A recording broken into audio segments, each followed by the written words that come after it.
Como vimos no vídeo anterior, é muito interessante que conheçamos algum algoritmo que nos permita determinar se todas as raízes de uma equação polinomial como esta estão realmente estritamente no semiplano esquerdo do plano complexo. O algoritmo que nós vamos usar para fazer isso é a construção de uma tabela especial. Esse algoritmo, essa tabela, melhor dizendo, ela faz parte de um critério que foi desenvolvido por dois matemáticos, um matemático inglês, Edward John Routh, e um matemático alemão, Adolf Hurwitz, em 1875, já há bastante tempo atrás, mas que é essencial em teoria de controle. Com esse algoritmo, desenvolvido por esses dois matemáticos, nós vamos ser capazes de determinar se um sistema de controle automático em malha fechada é estável ou não, e mais do que isso, nós vamos conseguir dizer se teremos estabilidade se determinados parâmetros do controlador que nós queremos ajustar, se esses parâmetros pertencem ou não a certos intervalos que nós vamos aprender a obter a partir do desenvolvimento, da aplicação, melhor dizendo, desse critério de estabilidade.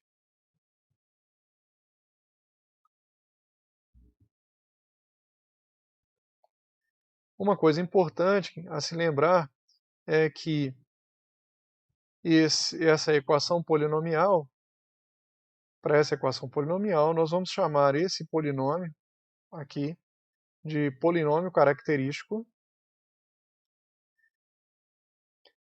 e esse polinômio característico ele é obtido a partir da análise da equação característica. A equação característica, que em geral tem essa forma, 1 mais o ganho do laço do sistema de controle automático em malha fechada, igual a zero. 1 mais L de S igual a zero, sendo que L de S é uma função racional, o ganho do laço, que tem um polinômio no numerador sendo dividido por um polinômio denominador. E quando nós, então, desenvolvemos essa equação, podemos escrever que d de S mais n de S, ou seja, a soma de dois polinômios, é igual a zero. E a soma desses dois polinômios é o polinômio característico que está mostrado acima. Nós vamos nos concentrar numa aplicação bastante simples do critério de Routh-Hurwitz. Existem outros usos que podemos fazer dele, mas o que mais nos interessa é a determinação da biboestabilidade. E com o critério de Routh-Hurwitz, nós temos condições necessárias e suficientes para a determinação da biboestabilidade.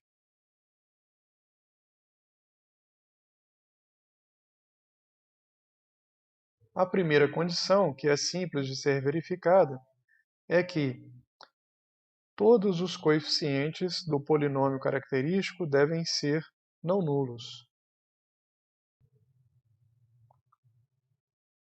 A segunda condição, que também é bastante simples de ser verificada, é que todos os coeficientes do polinômio característico devem ter o mesmo sinal.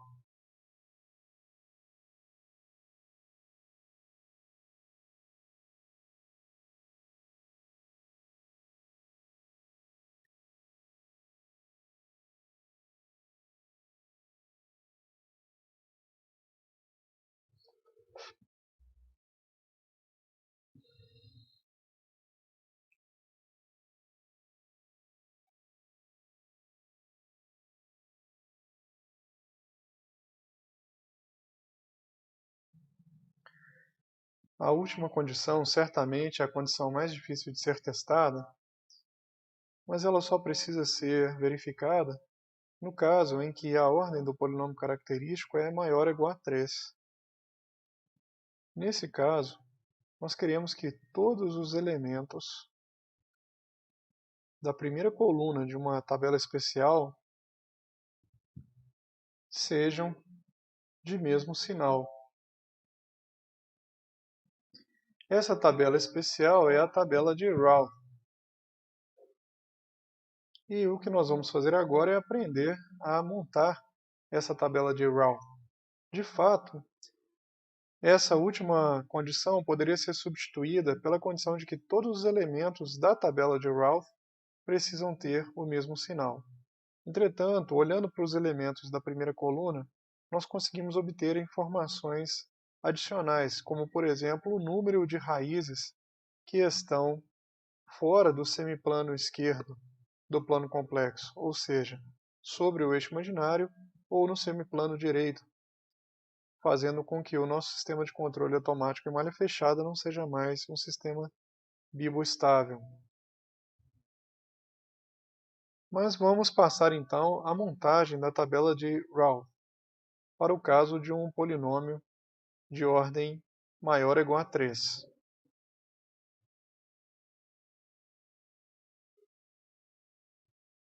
Para simplificar a exposição de como é que nós podemos montar essa tabela, vamos partir de um caso concreto, relativamente concreto.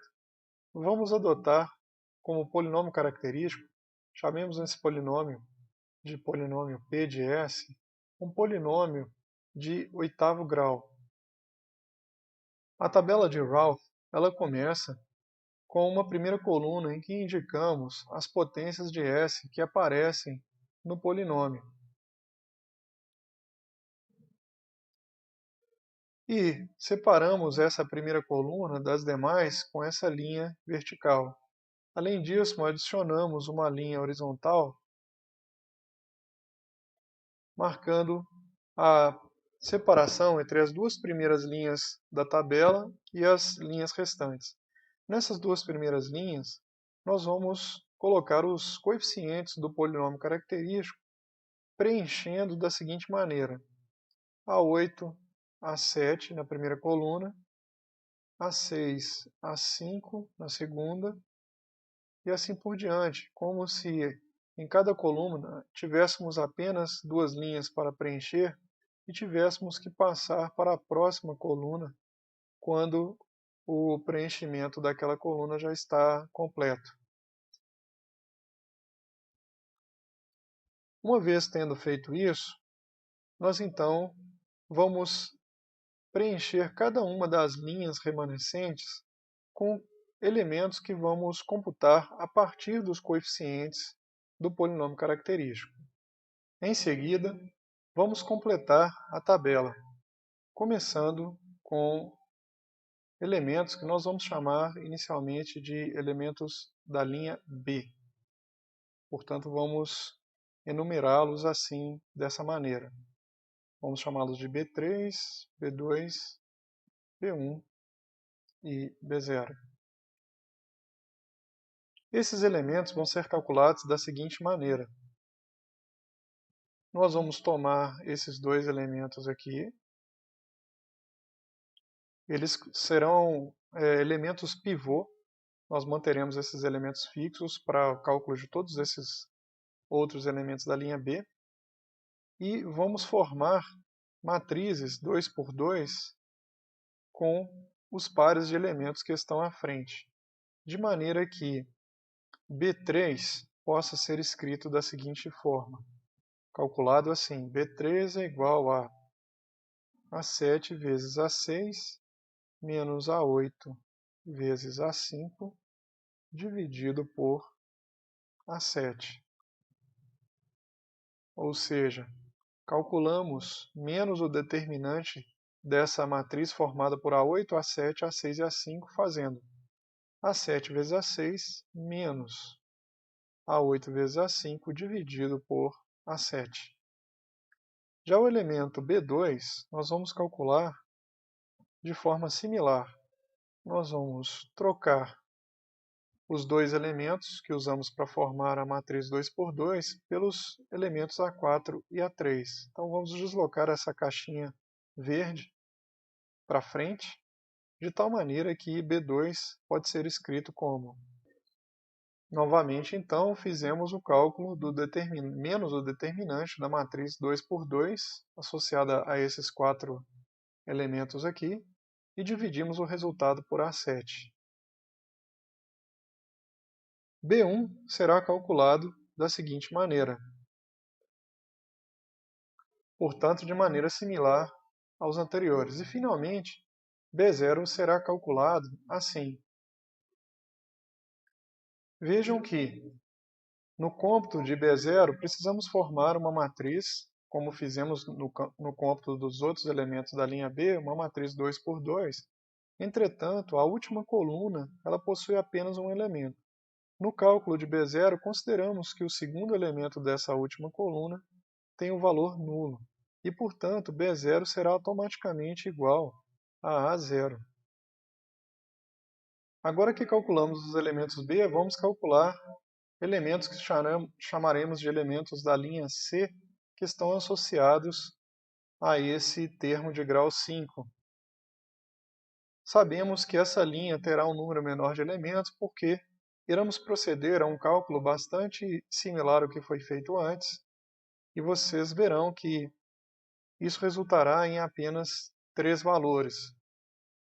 Basicamente, nós vamos selecionar, ao invés dos dois primeiros elementos, A8 e A7, como fizemos antes, nós vamos selecionar os elementos A7 e B3 para serem os nossos pivôs na construção de matrizes 2 por 2, cujos determinantes serão usados no cálculo dos coeficientes C2, C1 e C0. Começando com a matriz 2 por 2 formada considerando esses 4 elementos. Nesse caso, então, e de forma muito semelhante, repetimos o mesmo procedimento. B3A5 menos A7B2 dividido por B3. Esse é o valor de C2. E vamos fazer exatamente a mesma coisa que fizemos antes.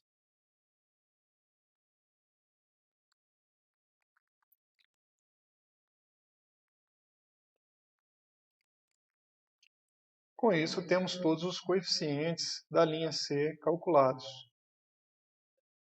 Em seguida, vamos acrescentar agora os coeficientes da linha S4 e vamos chamar esses coeficientes de coeficientes D.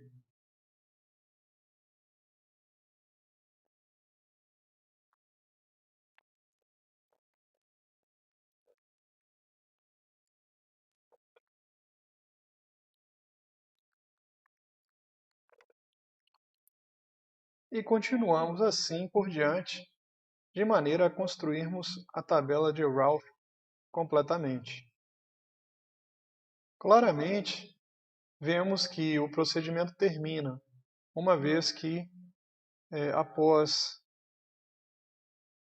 à medida que nós calculamos os coeficientes, o número de elementos em cada linha se mantém o mesmo se nós passamos de uma linha ímpar para uma linha par, mas é reduzido de um elemento quando passamos de uma linha par para uma linha ímpar. Então, fatalmente, nós terminamos com um número finito de elementos. Isso significa que o algoritmo termina. Uma vez que tenhamos terminado o preenchimento da tabela de Ralph, nós olhamos para a primeira coluna da tabela.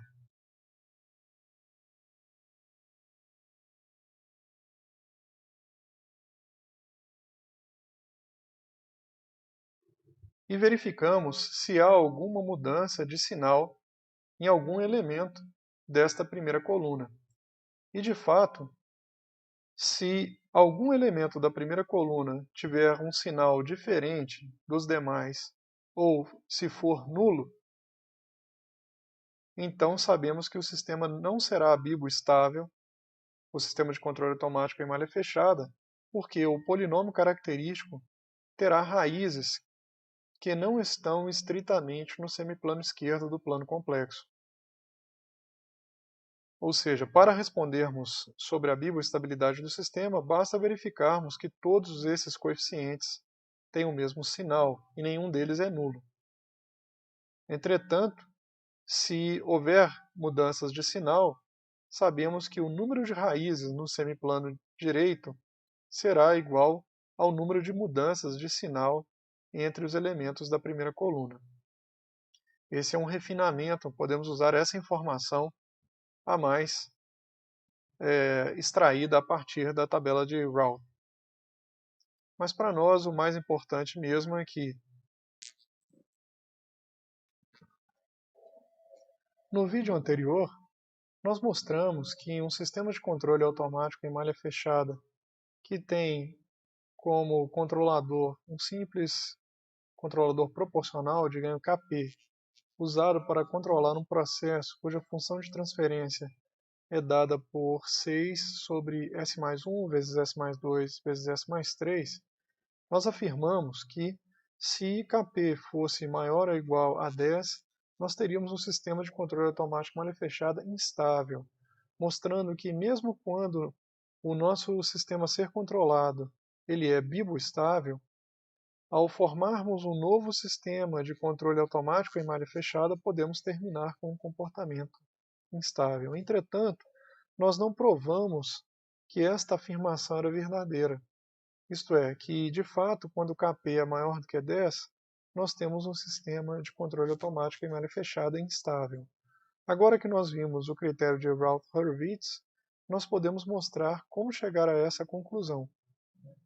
Lembrem-se de que uma função de transferência em malha fechada para esse sistema é aquela que relaciona a transformada de Laplace das variações da saída-medida à transformada de Laplace das variações da referência. Para essa função de transferência, que por definição é obtida considerando que as outras entradas são nulas, nós sabemos que ela será igual ao ganho do laço dividido por 1 mais o ganho do laço, sendo que o ganho do laço é igual a Kp vezes G de S vezes 1. O nosso instrumento de medição aqui foi assumido um instrumento de medição ideal. Portanto, nós mostramos que essa função de transferência de malha fechada, em particular, é dada por essa expressão aqui. 6Kp dividido por S3 mais 6S ao quadrado mais 11S mais 6Kp. Para analisar a biboestabilidade desse sistema usando o critério de Rath-Hurwitz, a única coisa que precisamos fazer é tomar esse polinômio denominador dessa função de transferência e aplicarmos o critério. Vamos então transcrever aqui o polinômio característico e vemos que ele é um polinômio de ordem maior do que 2. Isso significa que necessariamente precisaremos construir a tabela de Rath para conseguirmos estabelecer a biboestabilidade, para determinarmos quais os valores de Kp possíveis, no sentido de que com eles nós obteremos todas as raízes desse polinômio estritamente no semiplano esquerdo do plano complexo S. Inicialmente, vejam que as duas condições do critério de Rath, as duas condições iniciais, são satisfeitas se Kp for diferente de menos 1, a saber, todos os coeficientes têm que ser não nulos, então isso vai acontecer se Kp for diferente de menos 1, e todos os coeficientes têm que ter o mesmo sinal. Como o coeficiente A3 vale 1, todos os outros coeficientes têm que ser positivos. Portanto, nós já sabemos que 6 mais 6Kp precisa ser maior do que zero, o que significa que Kp deve ser maior que menos 1. Mas precisamos ainda montar a tabela de Rath, como já dissemos. Vamos fazer isso então. Dado que o nosso polinômio característico é esse, vamos construir a tabela, como já dissemos antes, primeiro estabelecendo essa coluna em que anotamos as potências de S que aparecem no nosso polinômio característico. E vamos isolar aqui as duas primeiras linhas, preenchendo os coeficientes 1S3 mais 6S2 mais 11S mais 6 mais 6Kp. Esses são os nossos coeficientes.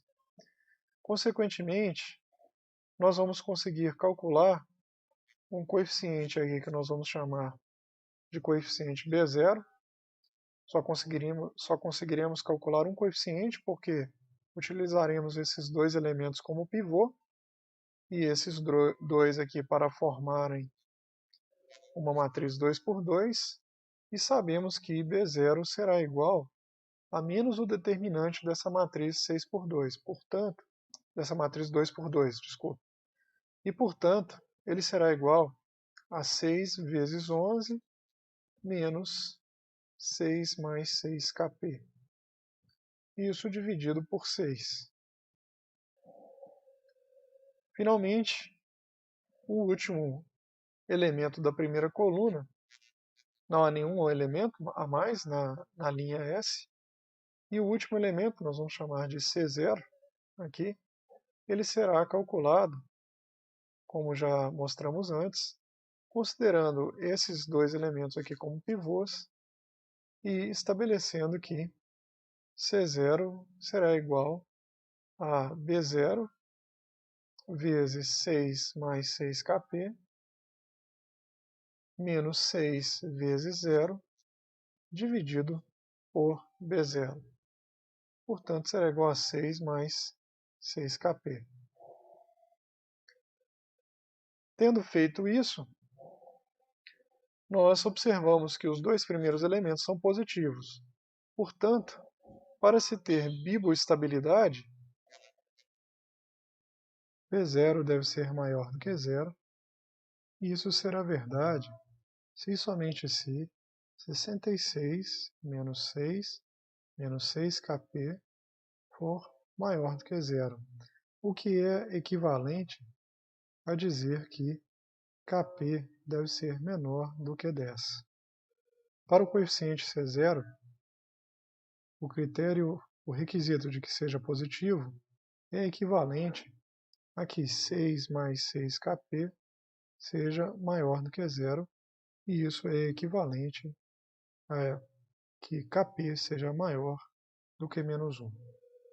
Portanto, essas duas condições são necessárias o suficientes e definem um intervalo para possíveis valores do ganho proporcional do controlador, um intervalo aberto entre kp maior que menos 1 e kp menor do que 10. Se respeitarmos esse intervalo, a biboestabilidade do sistema de controle automático em malha fechada estará garantida. Uma coisa interessante a se observar é que, se fizermos kp igual a, digamos, 11, por exemplo, o que irá acontecer é que B0 se tornará um número negativo. Nesse caso, então, haverá, olhando apenas para a primeira coluna da tabela de Rath, nós vemos que haverá uma mudança de sinal desse coeficiente 6 para o número negativo, de positivo para negativo, e desse coeficiente de negativo para positivo. Portanto, teremos duas trocas de sinal, que haverá dois polos instáveis quando kp for igual a 11. Ou seja, utilizando a tabela de Rath e o critério de Rath-Hurwitz, nós conseguimos não apenas detectar se o sistema de controle em malha fechada perdeu a sua biboestabilidade, quando algum valor da primeira coluna deixa de ter sinal igual aos dos outros coeficientes, aos outros valores da primeira coluna, mas também é possível determinar quantos polos instáveis surgirão analisando o número de mudanças de sinal na primeira coluna. Existem outras possibilidades, outros casos possíveis, principalmente aqueles que estão relacionados com o surgimento de zeros na primeira coluna da tabela de Rath. Mas para nós utilizaremos o critério mais simples de que seja garantida a biboestabilidade, evitando o aparecimento de quaisquer zeros, mas também, não apenas evitando, o aparecimento de quaisquer zeros, mas principalmente mantendo todos os coeficientes da primeira coluna com o mesmo sinal.